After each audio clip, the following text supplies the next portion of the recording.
Welcome to Local Leverage, your competitive edge in business. As always, today's show is brought to you by Property Radar, the hyper-local lead generation platform for small local businesses.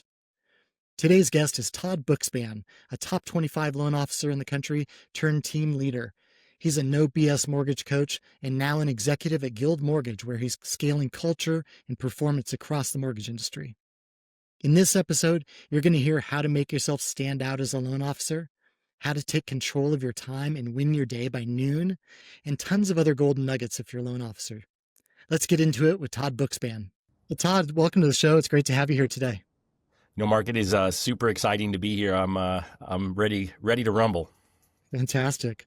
Well, I want to start, maybe go back quite a ways. I just love to understand a little bit more about your journey and how you got here. I mean, there's a whole bunch I want to unpack around leadership and many of the things that you've created along the way. But take me back, when you were originating loans yourself and that point when you realized, like, I'm done doing this solo. I'm ready to build a team. I want to lead. And what was that moment? How did you realize it? And how did you find the courage and the comfort to take that next step? I think it was just my ignorance, and I was willing to fly into something blindly that I didn't know. I had come out of my first career was owning bicycle stores for 10 years. So I went through the entrepreneurship program at the University of Arizona, had successful bike stores, and I had fun for 8 of the 10 years. I kind of got bored and thought, okay, what's next? And I thought I'll be a business consultant. So I actually was a stay-at-home dad for 2 years and was getting my MBA at night in the executive program at Arizona State. And a good buddy of mine, Steve McFate, said, hey, you should help me in the mortgage business. And I'm like, dude, I'm going to be a business consultant. And long story short, he twisted my arm and I committed to help him. And he was assisting the owner of a company.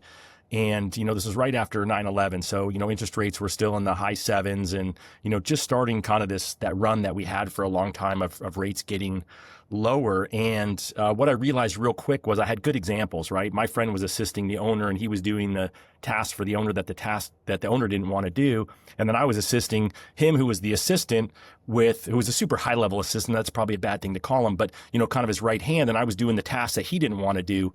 And so real quick, I learned that as I started doing loans, I committed to help them for 90 days.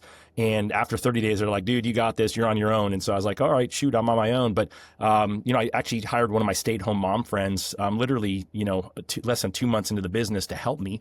And she was literally, this was back in the day. So, your young listeners aren't going to understand this, but you actually would print a 1003. You would actually highlight where the person had to sign. You'd stick in an envelope and you'd use a stamp and mail, and you'd mail it to the person for them to sign.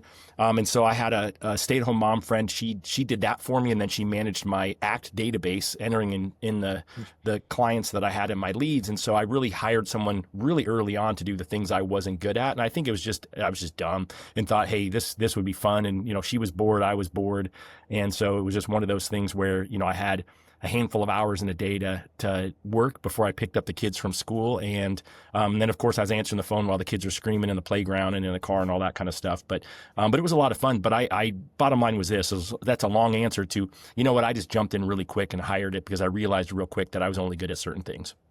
Well, that's a great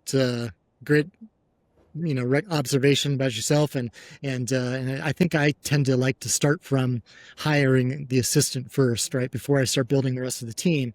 And so whether that was just, dumb, I don't think it was dumb, but, I think that's an excellent place for most people to start as they're starting to assemble a team and elevating and delegating. So, that's great. What was the next hire after that? What did you, do from that point?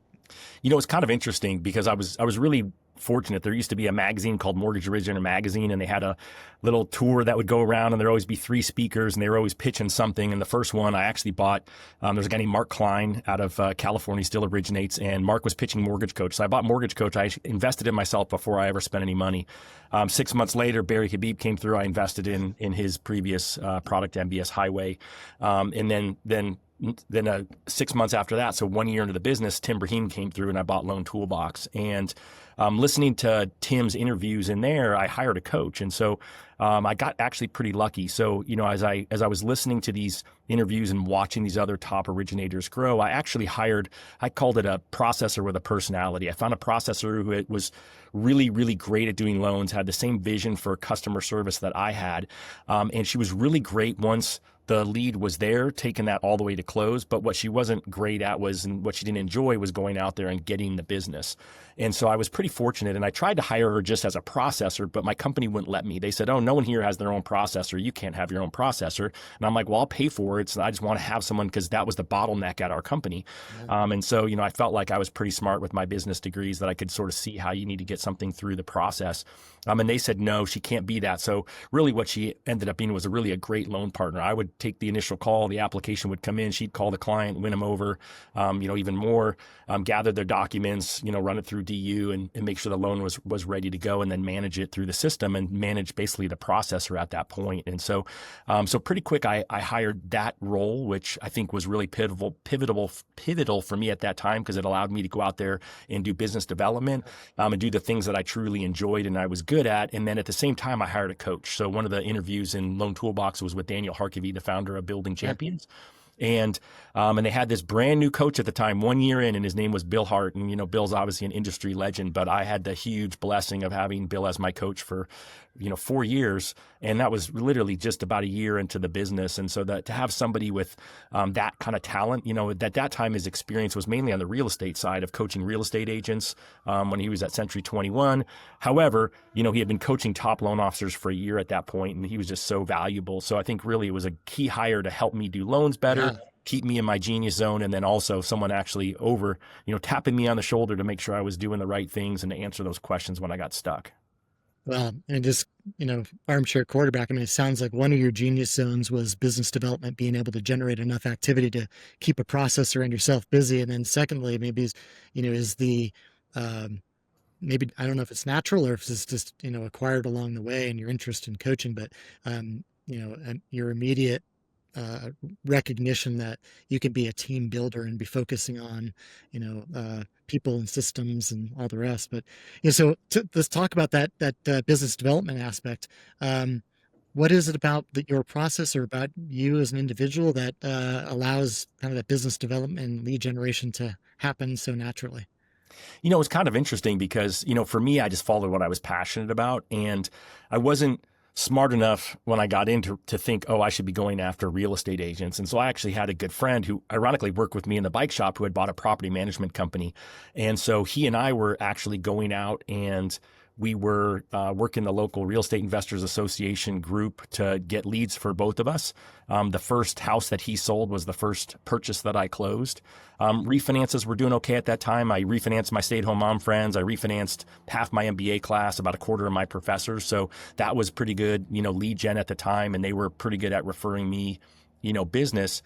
And then I went after financial advisors. So it was kind of weird. It's one of the things that literally I hear every year that I've been in the mortgage business, go after, channels other than real estate agents. The real estate agents came to me because clients came to me who had real estate agents who I got to meet. But my business development at first was really investors, because I understood investing. I owned a rental property at the time.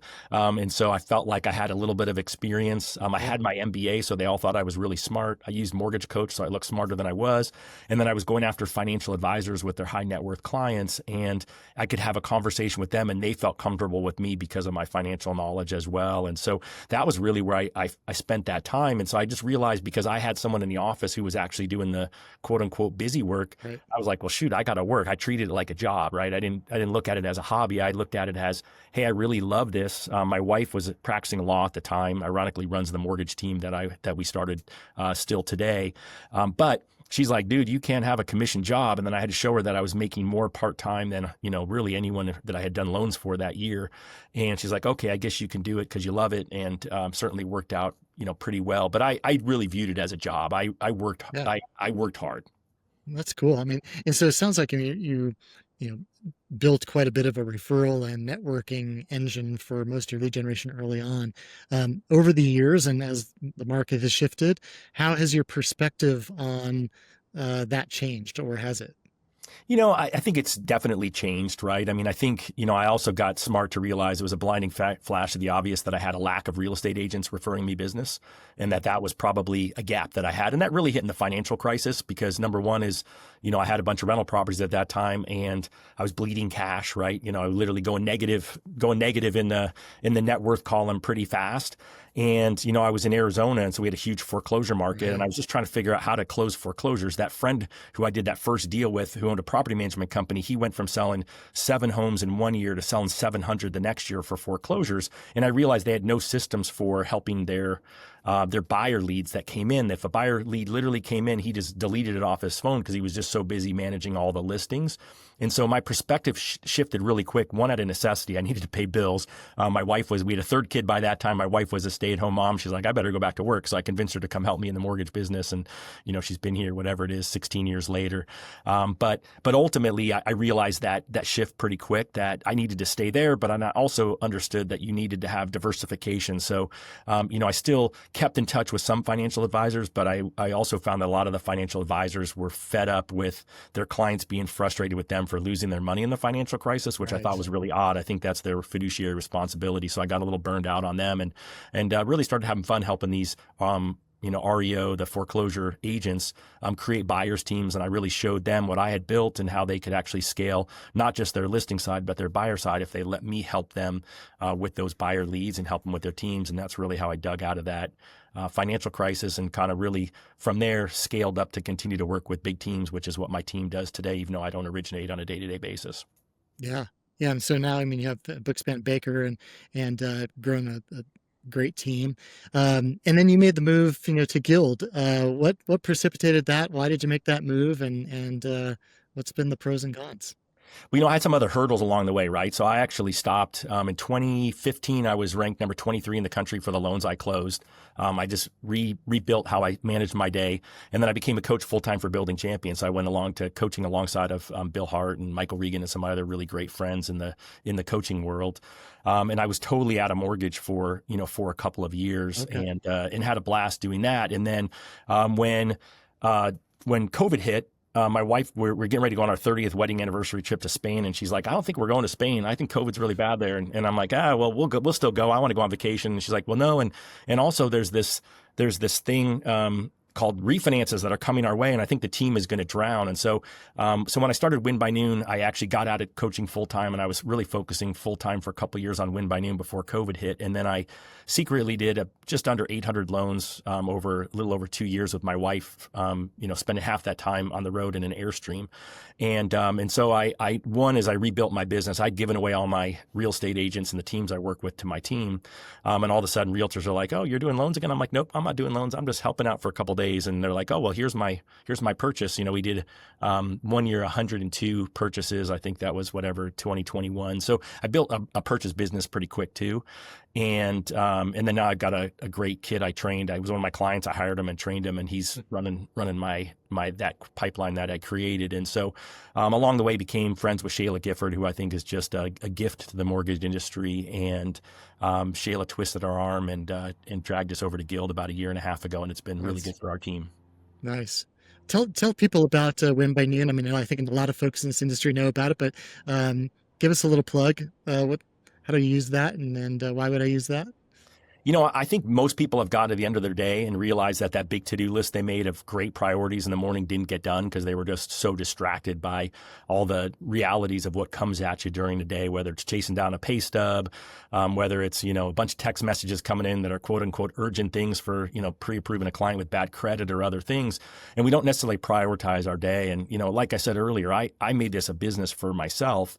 But one of the things I realized as I scaled my team was that I had all these people that I was answering to. I answered to my wife. I answered to my business partner, Matt Baker. I had a business development manager. I had an assistant.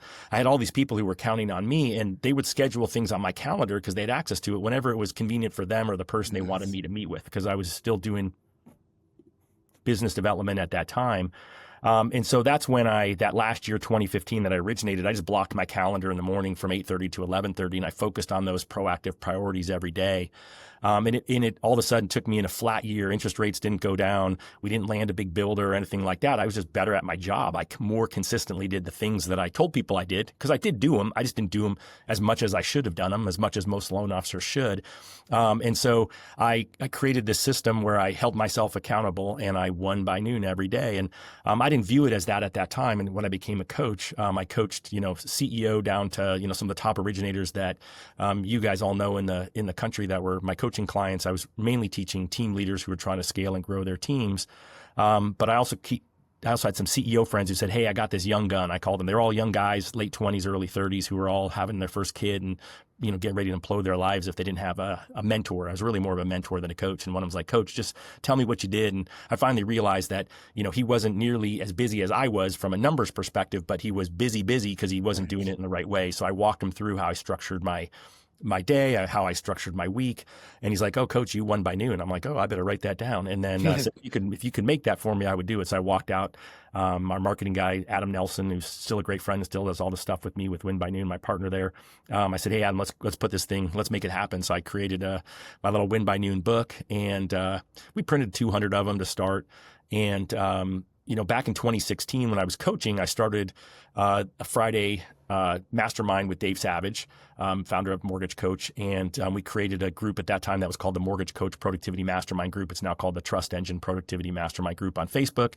And Dave interviewed me one day about my new planner. So we sold all of them, in 30 minutes on the call. And I was like, "Oh, I guess I got a product here." And so it's just been really a passionate thing. I'm never going to get rich and retire off a product that's, less than $20 a month. But bottom line is it's been a lot of fun to watch the impact it's had on people who Yeah. want to figure out how to take their business seriously, how to create a schedule, not an 8-hour a day schedule, just a couple hours a day to get those priorities done so that the rest of the day they can react to the other things. Yeah, yeah. Well, I think you'll get rich and retire based upon the behaviors, right? I mean, and that kind of discipline. And I'm a huge believer in that. I love the concept of time blocking, and also, I've heard you speak online about keep the main thing, which is if you got to block out that time and keep your focus on the things that matter most, because in the absence of that, my experience is your calendar will fill up with other stuff, right? It's like unless you block out those big items, it just fills in with all the little fires and the kind of daily whirlwind of activity. Yeah, absolutely. I love that the whirlwind, right? If you read the book, Four Disciplines of Yeah, Execution, right?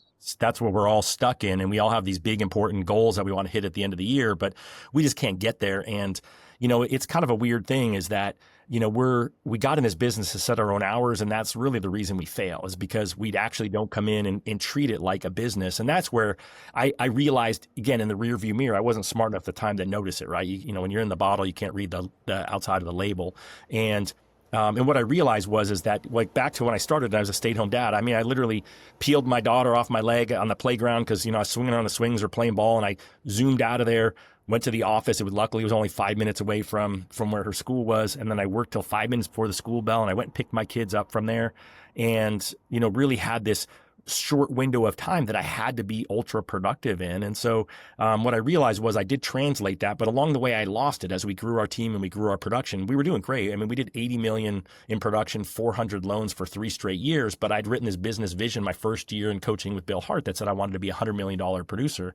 And as weird as it sounds, all it really took was me being serious about protecting those first couple hours of my day. And the odd part is a lot of the days it was only 30 minutes that I had to do my proactive stuff to be good, or an hour to do my proactive stuff. I mean, if I had a lot going on, like during COVID, when I had this huge pipeline of these refis and I was doing my Tuesday update calls, guess what? It took me past noon to do them, but that was a good problem to have. I had so many people to call and update. right. I love that kind of thing. But, the bottom line is I think that most of us, even today, I'm far from perfect. And so we can always look at our day as long as we take the time to reflect and say, gosh, I could have done that differently. And so, all Win by Noon is, besides being a philosophy, is just a business planning tool. It's literally you guys who are listening aren't going to see, but it's just literally a day planner. It's an old spiral notebook like you had when you were in high school.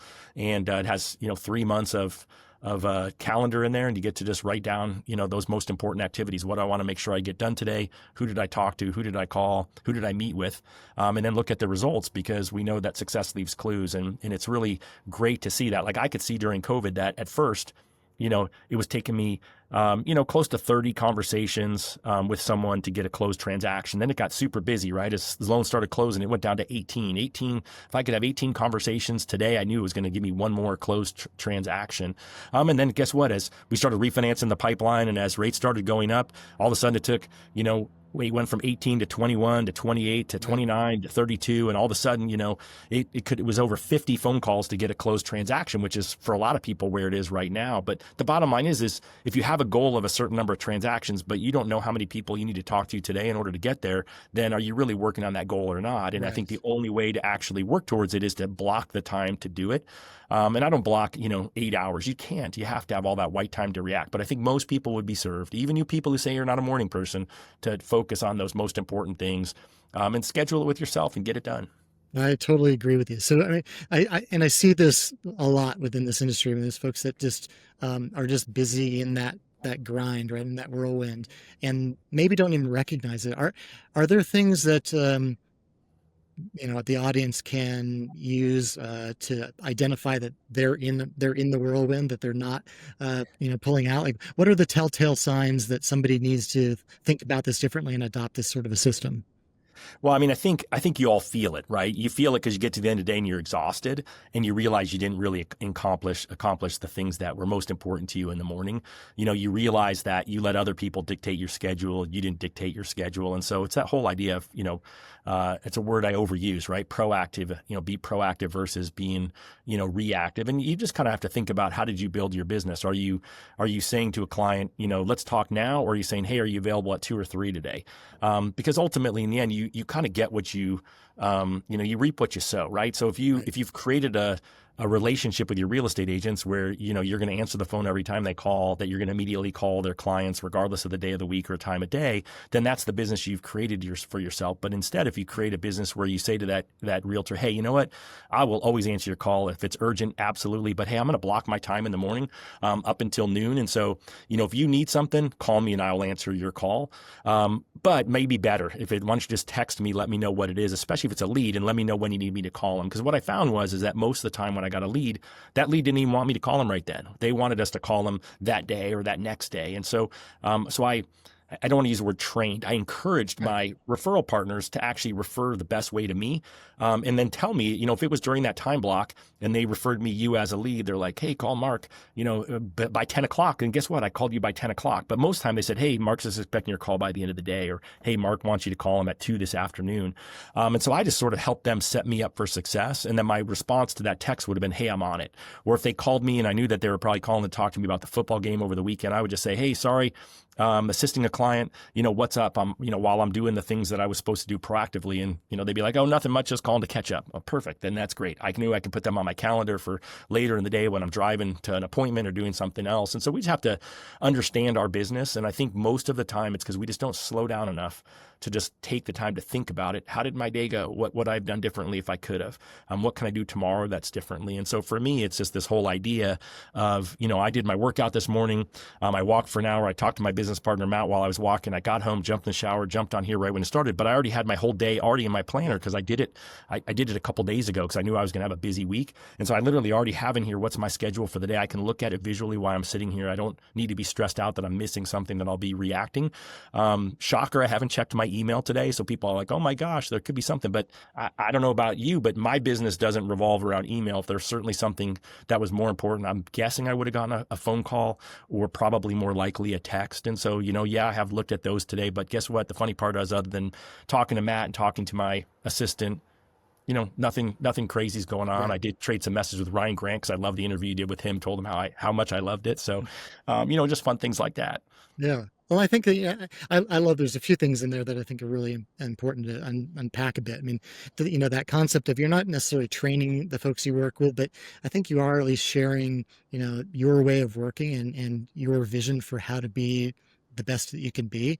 And to the most part, people are going to respect that and work around it. And like I said, I mean, they're going to then frame their requests a little bit differently, understanding that you're in your productivity block.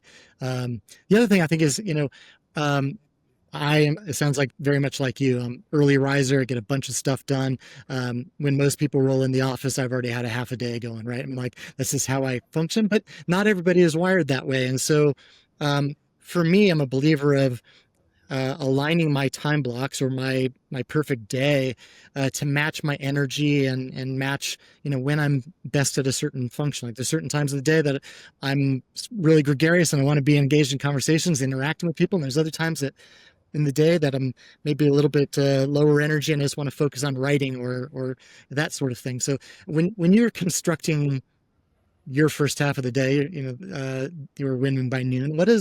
How do you align that with your own rhythms? Yeah, I think that you're genius that you do that, right? I think that's where a lot of people kind of make the mistake, or they just say, "Hey, I just can't. I have to do it a certain way." The weird thing is, and don't get me wrong, I had a long time where I woke up at 4 a.m.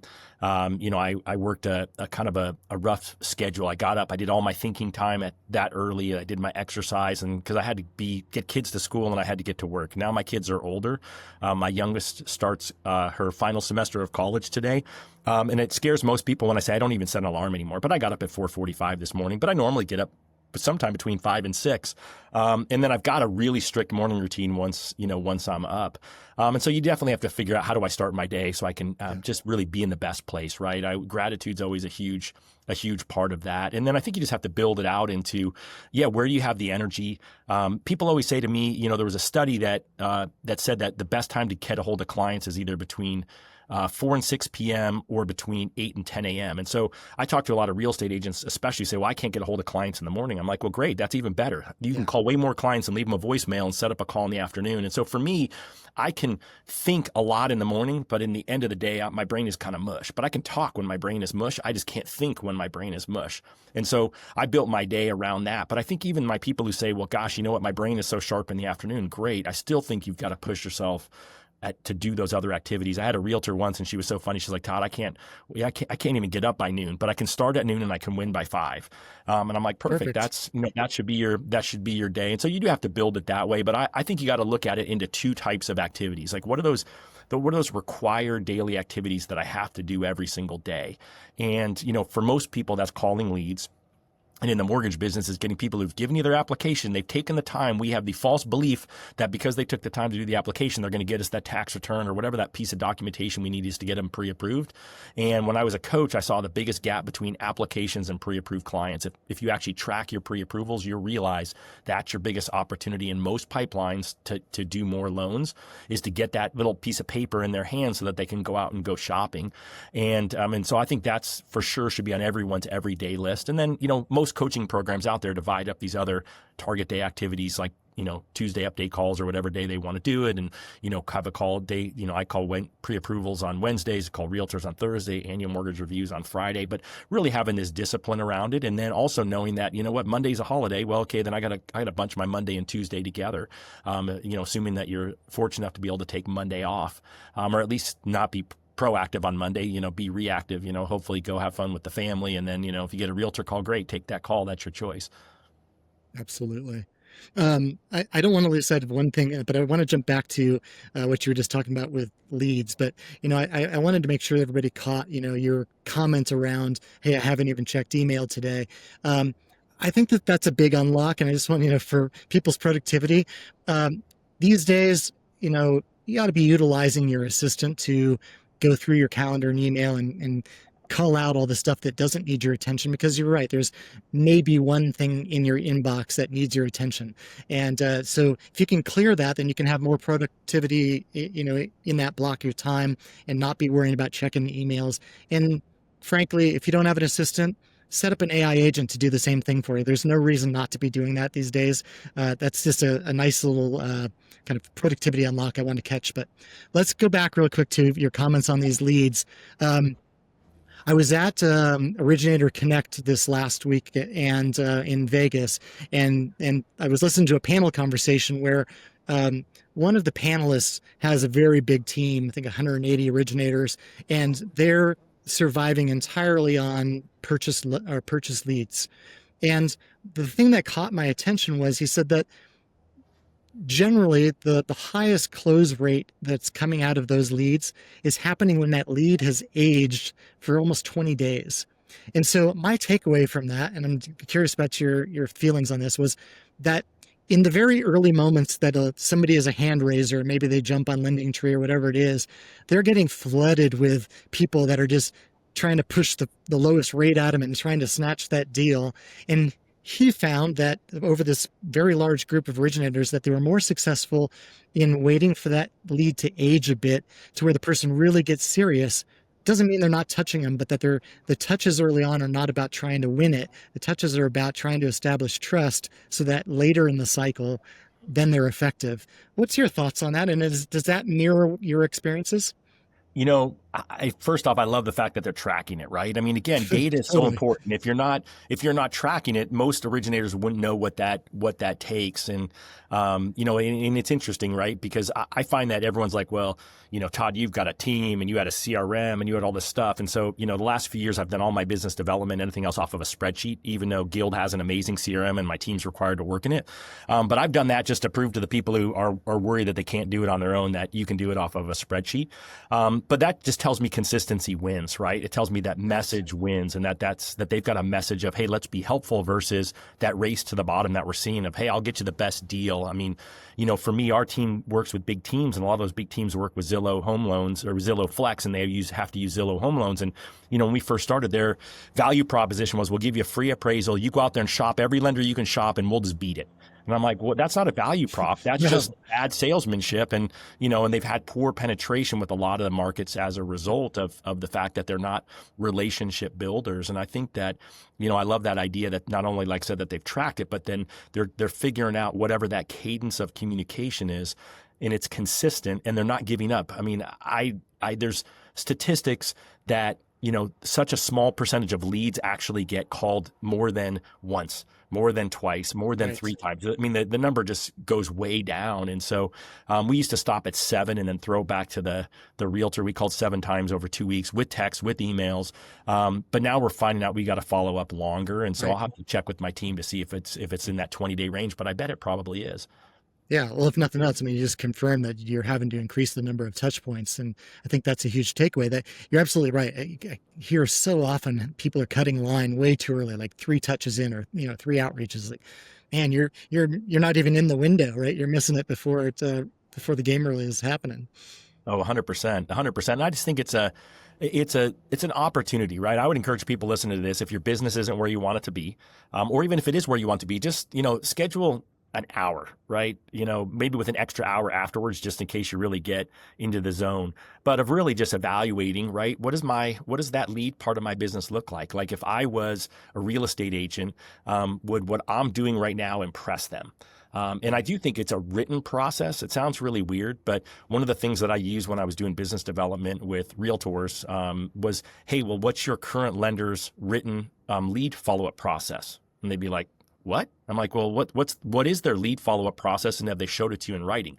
And they just didn't even know. Like, they had no idea what their loan officer's lead process was. And I was like, well, here's probably what it is. They're probably sitting somewhere. They write it on the back of a napkin. They hopefully call that person and didn't forget that day. And then they probably called the second time when you texted them and said, hey, did you ever hear back from that lead? And they're like, oh yeah, no, I left them a voicemail. Let me call them again right now. And then hopefully maybe they do get them, or maybe they've already gone somewhere else. And so I think it's just this lack of systems and lack of way to do things. And when someone's telling me they got a team of 180 originators and that they're tracking what's going on with their leads, that tells me they've got a system that they're following. Oh, yeah. And I think that's the key, right? I mean, I think that's where again, success leaves clues. And when you hear Ryan Grant talk about the fact that, their new originators come on and they watch videos and listen to game film and see how the other people are doing these calls and conversations and videos with clients, well, guess what? That works. That's how you win people in a noisy market.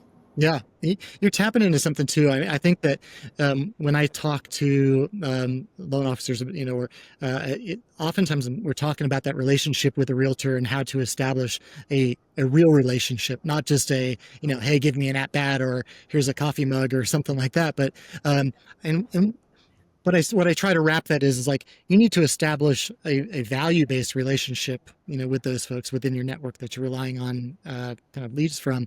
And I think what I just heard you say was, something that I wanted to make sure people have good clarity on, which is that value can just be the fact that you have those systems, that you have the discipline to handle their leads appropriately, right? Just being able to articulate that establishes confidence and trust. And that is a big piece of it. I'm wondering if, as you had a lot of these relationships, and I think really leaning in to nurture them, how else do you establish value beyond just the fact that you can write a loan? I think it's what else are you doing? Like, what does that client journey look like? And, I think there's a lot of great examples around there. I love that you had John Soroke on there, and he's a member of First Yeah. Home IQ, which I'm a co-founder of with Dave Savage, who I keep mentioning, and Kristen Messerly. And it's how do you differentiate yourself with tools like that? And how do you show them, hey, that I'm giving back? That's part of my client journey. Like, it works out really well for my team members who are members of First Home IQ when someone says, hey, I'm a first-time home buyer, and they can say, oh my gosh, I love helping first-time home buyers. In fact, I'm an ambassador with a nonprofit 401c3 called First Home IQ, where we go into high schools and colleges and we teach financial literacy. So by all means, any questions you have along the way, let me know. And right there, it's amazing how many people say, oh my gosh, that's like so cool. And so you establish this different relationship. But I think it's then helping them understand it's the words you use, right? There's people out there who they don't just do an initial phone call, they do a hopes and dreams call or a goals and dreams call, right? There's people who then, when the loan is approved, who get on Zoom and do a pre-purchase consultation. You're branding these things, you're naming these things. And so you're not only going to sound different to your real estate partners, you actually sound different to the client. When you explain the process to the client, hey, well, once you do this, we'll get on Zoom, I'll walk you through this. I'm going to peel back the curtain, I'm going to show you exactly how interest rates work. You're going to teach them the things that they want. Even the person who has bought multiple homes over the years, I'm finding will get on to Zoom with my team and do a pre-purchase consultation. Now, it may be different. It may be shorter. They may get through some of the pieces faster because the person's got more experience, but they're still doing that, and it increases conversion and it decreases price exceptions, which is really what everyone wants. So I think, long answer again to your question, if you're really trying to impress someone who's obviously knows 72 other loan officers, is show them that you actually have written processes, show them that you actually have different presentations that you go through with clients at different times, and then figure out what are the other associations like First Home IQ that I can be part of that'll make me sound different than everybody else. Yeah, I totally agree with all of that. That's great stuff. You've had interesting vantage point, both your own teams that you're, of course, helping to develop and optimize, and then also as a coach. From your perspective, what are the most common things that loan officers are struggling with in this year, given all the different challenges we have? I think they're struggling with confidence. And I know that that's a tough one, right? If you had a great year in 2020 and 2021, and you've been pretty beat up since then. And so I think it's a matter of, how do you help yourself become more confident? And part of it's just the things that we talked about. It's having a consistent routine. It's owning the things that you have to get done. If you only have 2 leads, guess what? It's pretty easy to knock out calling those 2 leads this morning, and you can follow up with them this afternoon. And so I think it's just a matter of really figuring out, how do I regain my confidence? And there's just so much great free content out there. There's so many great communities out there. Now, you can't spend 7 hours a day watching YouTube videos and being part of these calls, right? I listen to everything on double speed. That's probably why I talk so fast.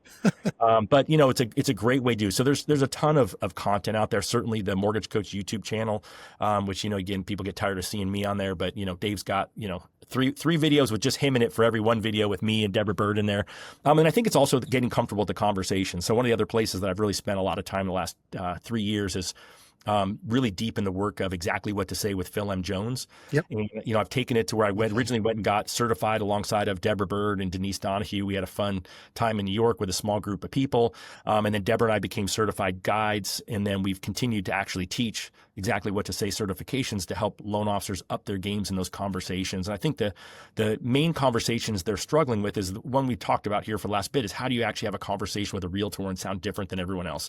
I got great rates. My company's really great. I got a lot of programs. I can help you with flyers. I'm available 24/7. It's like, how do you improve those conversations? And then really, how do you converse with borrowers when we're having the same conversation struggles today that we've been having for all of these years with borrowers and rates, and borrowers and separating yourself from the competition, and borrowers of why should I choose you? And so when Deborah and I teach, we take Phil's work and then we put a mortgage lens over it. And so when we do our certifications, which right now we don't have any more live certifications for this year, but we're going to be doing a virtual certification that we're going to announce soon, which will be a lot of fun. I just actually got off Zoom with Phil yesterday and really went through kind of some ideas of how we can really carve that out. But every time we've done it, we've always had loan officers, mainly a couple of realtors, maybe a couple of financial advisors, maybe a title rep or two. But we've really tailored these conversations to how do we help each other be better, especially when we have a realtor on there, because it's kind of fun to role play with them, to ask them for feedback and ask them for help. But I think that's the other area where if you can have confidence, which comes from having better conversation. So if you haven't downloaded the book, Exactly What to Say, it's the number one listened to nonfiction Audible in the world, not because he sold the most copies. It's because the average person listens to 0.3 of an Audible. They don't even get through a third of an Audible before they quit, and the average person listens to his book almost 8 times. And so get the real estate version, don't get the regular version, or get both. I actually have both, but the real estate agent version gives real estate scripts, so that's really great. And then be on the lookout for Deborah and I when we teach our next certification. That'll always be a good opportunity for you to really up your game if you're trying to do that. Yeah, that's cool that we have a mutual connection there. I didn't realize that we did with Phil. I had the opportunity to have dinner with Phil in Chicago about 6 months ago, and this that premise of being able to communicate more effectively, and I agree totally. Get his books, read his books. He even has a kids book version that I think is called like Words Matter or something like that. And as silly it is, I mean, even that kids book version is pretty impactful. So yeah, definitely tap into that. Great recommendation. The other thing, as you talk about that confidence and a lack of confidence, I think the confidence comes from having systems, and whether that be a system like yours or others, knowing that you have a routine and knowing that process works, just leaning into that more is half the battle. And so I'm just curious, are there besides yours, Win Before Noon, I mean, are there other systems that LOs should be looking at and adopting right now? Yeah, I mean, I'd just be looking at, first off, what systems does your company have, right? Your company's invested in a CRM, they've invested in systems. Maybe you've got an internal coaching program that you should be part of. And so I always start there, right? Look there, you're at the company for a reason, and see what systems that they have. And then look around, look at the other people who are successful in the industry. And what I find about the biggest producers is they're also the biggest givers, right? They're teaching a lot of classes for free. And if you're tight on the dollar, don't spend any money. Just figure out what free classes can I be part of. It's pretty amazing what you can find out there on YouTube. Josh Metal's a good friend of mine. I'm a big fan of Josh. I think if you can find anything that he's putting out there right now, especially what he's doing on AI with Loan Atlas is really great. But, follow the greats like Sean Benosian, right? Number one loan officer in America. Sean talks all the time about what he's doing. He shows what his day looks like. He's showing you what he does as a guy who leads the number one team. Oh, and by the way, he's the president of Rate. And, he actually has another job now too. But he's still excellent at what he does. Follow Denise Donahue. She puts out stuff all the time. Look at her on social media and see how she's talking to her clients, because that's how you probably should be talking to your clients. There's so many great people out there. John Downs is a really great follow. He's kind of a under the radar guy, but I think that he does a really great job on social media, and he's doing a lot of first time home buyer content. That is really great as well. And just kind of look out there. Obviously, I already told you I do the Mortgage Coach Productivity Mastermind call every Friday. That's a free resource. We always interview top producers on there, and then that you literally can go on. We've done an event called Scriptapalooza. We've done it now, Dave and I, for I think we've done it since 2016, since I started coaching. We're going to be doing it again up soon with Phil Jones again this year as our co-host. Oh, cool. So there's just a lot of free content out there, I think, that you can use. So look at conversations, look at people's systems. And then, again, you can always go on. It's really bad. I haven't done a lot of my systems focused webinars lately, but kind of be on the lookout. I've committed for Q4 to up my Good for you. what I'm doing here. I'm so excited to be on your podcast for that reason. I've kind of been a hermit for the last couple of years, and fired up because I feel like the message of Win by Noon is more relevant now than ever. Good. Well, I'm glad to be a stepping stone for that. So I'm glad you have me back in the game. There's so much going on right now. Maybe this last set of questions for you, but I mean, there's so much going on right now with technology and AI and various things. Are there tactics or technologies or things that you're testing at this point that are showing promise that you're excited to double click into? I've been having conversations with AI now for about a year and a half. I'm good friends with Ken Perry from the Knowledge Coop. Shout out if you haven't done your CE, don't go anywhere else. Go to the Knowledge Coop. They just do such a great job with fun CE. But Ken did a video on how he set up the top button on the left side of his iPhone to have it start a conversation with ChatGPT. And so I've just learned how to converse with AI that way. So that's been really good. And I mentioned Josh Metal. He's been doing an AI series. So take a peek at that from an AI perspective. perspective, through First Home IQ, we've got a discount. We have a partnership where we've got an app that is really good for the consumer. And what that app will allow, it's with FinLocker. So it's a partnership with FinLocker. And that app will allow your clients to jump in there, search property, have their real credit report, bring in their budgeting tools. It brings in their actual bank accounts, payroll, all sorts of stuff. And it's a really great tool. And we've got a great partnership. And then you can add your realtor in there so your realtor can invite clients in there. So I've just started really pushing that out there to the realtors that my team works with. We've actually had really good luck going into, especially some of the relationships where there's multiple lenders, to differentiate ourselves, to get the agents on the app. And then all of a sudden the agents have something of value that's branded for us that we're giving there. So I think anytime you've got something like that, FinLocker has some partnerships with some companies, but I love the First Home IQ version of it because it doesn't scream, hey, I'm trying to sell you a mortgage. What it screams is, hey, here's a helpful tool that I'm giving you for free that other people are paying for on a monthly basis. And then the other kind of under the radar thing that is really good for is it'll actually use its AI to help give credit advice to your clients. So it's a much lower time commitment to your client with bad credit. He's like, yeah, my credit score is 500. And you're like, oh, let me take your application. Let me fix you. Instead, go, awesome. Hey, let me start you off with this app here. It's got a great credit journey. Put your stuff in there. Once you're loaded in there, let's set up a quick call so you can tell me what it says to do. And then as soon as you do the first thing, then you call me. And so instead of you saying, hey, I'm going to call you and hold you accountable, you say, hey, your job is to get the app. Your job is to upload your credit. Your job is to look at it, do that first thing, and then call me. And then I'll keep coaching you. So that way you can figure out the 1 in 10 who are actually going to do it. Those are probably the two biggest pieces of tech, because everyone else gets confused. And what's the best CRM? I mean, I can't tell you how many times we have a mortgage coach call with a top originator and someone's like, what's your CRM? And I'm like, who cares, right? It's whatever you use that really matters. And again, that's the reason I go back to the spreadsheet. And I think then in the end, the other technology, it's going to sound really weird because I'm sitting on mine right now, is this thing called a telephone, and pick up the phone and call more people. Because I think in the end, that's where I find a lot of people right now hiding behind text messages. That's why I say you got to have confidence. You have to level up your conversations, because it's amazing to me how many real estate agents I talk to. And I say, well, gosh, you know what? You must be hearing from a ton of loan officers right now. They're like, nope. Really? No, they're like, well, I get a lot of emails and text messages, but I don't actually have anyone who calls me. And so there's a big difference between the fact that there's a lot of real estate agents who are getting a ton of texts from people saying, hey, let's have coffee, or hey, I got this thing for you. They're going to blow you off. But, it's really funny. If you actually are persistent and consistent in your calling, eventually you're going to get an opportunity. Isn't that an interesting byproduct of technology, right? I mean, as texting becomes easier and things like that, or email, people gravitate to the easy, and then the things that are more human, like the phone call, or even receiving a piece of mail, a letter, like that becomes so unique again, right? Yeah. But there's great lessons in that. I mean, to the degree that this audience leans into that and stands out because they're willing to make the call, or they're willing to write a letter or send somebody a piece of mail or whatever. That is a way of just doing basic blocking and tackling, but doing it in a very human way. And I think that's a good little takeaway. Yeah, I love that idea of bring the humanity back into the business. And don't get me wrong, like I text too, right? But I'm Sure. hey, leave a voicemail, and then, hey, send them a text. I just left you a voicemail, and then you'll figure out how the client wants to engage. But even when the client or the realtor only engages via text, you still need to call them and let them hear your voice every once in a while, or at least send a voice memo, right? I didn't send Ryan Grant a text saying, hey, Ryan, that was awesome. I sent him a voice memo. I wanted him to hear how excited I was that I listened to him, and like just how blown away I was by, the value prop that he's created and how well he articulated that on your podcast. And so I think there's also something that goes in there where you can't see in a text or in an email.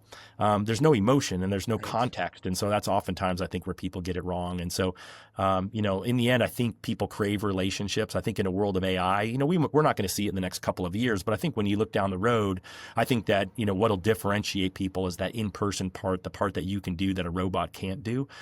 Because the bottom line is AI is unfortunately going to be able to do loans better than we can do loans ourselves. We just have to figure out how do we connect with the client, because AI is going to connect with them too. I think it's going to be kind of scary, but I think this is an opportunity. I think it's the best business in the world. I'm so grateful that I fell into it 25 years ago when my buddy tried to twist my arm, and I laughed at him. And here I am today. I feel like you said it. I got a great seat in the business. I get to hang out with some of the coolest people in the business. I get to learn from those people. I get to hear what they have going on. I get a great perspective that It's a lot of fun when I get to come on here and not just share what I'm doing still, right? Because I'm still talking to more realtors in a week. I talk to 10 realtors a day when I'm actually in the office still.